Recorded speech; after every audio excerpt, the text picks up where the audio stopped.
many aggressive sellers here. So if we have a lot of aggressive sellers, right, if the volume is telling us that sellers are aggressive, well, what does that mean, right? The volume is corresponding to aggressive sellers. So if aggressive sellers are trying to drive prices down, what that means is that there's passive buyers that are popping up in this region, right? So I want traders to understand this in terms of how a level works, how a key level actually works, right? So there's so many aggressive sellers in this region.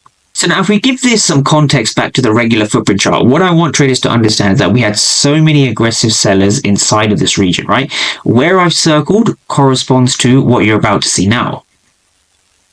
Where I've circled corresponds to aggressive sellers, right? So we had so many aggressive sellers inside of this zone, but none of them were rewarded, right? None of them were rewarded. So these sellers essentially failed, right? That's a sad face, mind my drawing.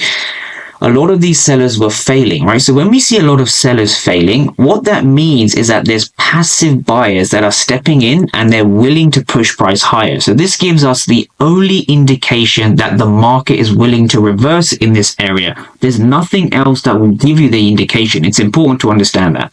Now that we've understood this, right, what we've also understood is that we're below the 10 a.m. open, right? So the 10 a.m. open is this red line over here.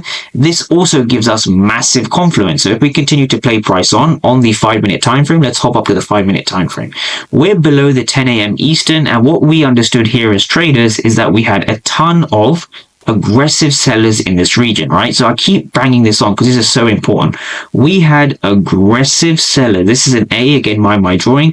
These aggressive sellers failed, right? They did not drive price down. They are sad sellers. What's actually happened is that we have passive buyers that have popped up in this region. So we can now take a confirmed buy. And the reason this is a confirmed buy is because of the 3 steps I discussed earlier on in the